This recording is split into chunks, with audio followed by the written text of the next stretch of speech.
বন্ধুরা, welcome to my channel. এখন কথা বলবো আরসিবি ভার্সেস সানরাইজ হায়দ্রাবাদের ম্যাচ নিয়ে, যেখানে হায়দ্রাবাদের বিরুদ্ধে জিতলেই আইপিএলের শীর্ষে উঠে যেতে পারত আরসিবি।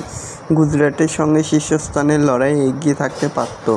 ঈশান কিষানের ঝড় সামলে সেই লড়াই করেছিল বেঙ্গালুরু, কিন্তু প্লে অফের আগেই হেরে গেল। কোহলিদের ব্যাট চললেও আরসিবি চলেনি। তবে না হলে ধারাবাহিকভাবেই পতন। ভালো জায়গা থেকে কার্যত জেতা ম্যাচ মাঠে ফেলে এলেন পাতিদার। শেষ বেলায় মরণ কামড়ে হায়দ্রাবাদ জিতল 42 রানে। তো বন্ধুরা, এরকমই সব আইপিএলের খবর প্রতিদিন জানতে হলে চ্যানেলটিকে অতি শীঘ্রই লাইক, কমেন্ট, সাবস্ক্রাইব করতে ভুলো না। আর বন্ধুদের মধ্যে প্রচুর পরিমাণে শেয়ার করে দাও, যাতে আমার 4000 ঘন্টা ওয়াচ টাইম খুব শীঘ্রই পূর্ণ হয়ে যায়। ওই দিন লখনৌয়ের একখানা স্টেডিয়ামের ঘরের মাঠে টস জেতে আরসিবি। বিরতির আইপিএলের সূচিতে যে পরিবর্তন এসেছে তার মধ্যে এটিও একটি। চেন্নাস্বামী থেকে এই ম্যাচ সরে এসেছে লখনৌয়ে, আর সেখানেই আরসিবির হয়ে টস করতে এলেন জিতেন শর্মা। অধিনায়ক রজত পাতিদার পুরো ফিট নন, তাই এই সিদ্ধান্ত। কিন্তু ম্যাচটি যত এগোচ্ছিল যেন মনে হচ্ছিল হাড্ডাহাড্ডি লড়াই হবে। তবে হায়দ্রাবাদ এরকম খেলবে কেউ আশা করেনি। তবে ঈশান কিষানের খেলা ছিল দেখার মতো।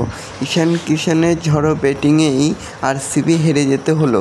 আরসিবির হয়ে বিরাট কোহলি পিছল খেললেও বাকিরা সেরকম রান পায়নি। তবে ম্যাচ শুরু থেকেই প্রথম থেকেই ঝড় তুলেছে হায়দ্রাবাদের ব্যাটাররা। আইপিএলের শেষের দিকে বরং রানের খোঁজ পাচ্ছেন তারা। অভিষেকের 17 বলে 34-এর বোঝা গিয়েছিল। বড় রানের পথে এগোবে হায়দ্রাবাদ। কোভিড কাটিয়ে সুস্থ হয়ে ফেরা ট্রেভিস হেড অবশ্য ওই দিন রান পেলেন না, কিন্তু ঈশানের ঝড়েই লখনৌয়ে ঈশান কোণে ঝড় উঠল। ওই আইপিএলের শুরুতেই সেঞ্চুরি করেছিল, ওই দিন সেঞ্চুরি করে থামলেন মাত্র 6 রান দূরে। মারলেন 7টি ছক্কা, 5টি ছক্কা। তাকে ভালো মতোই সঙ্গ দিলেন হেনরিক ক্লাসন।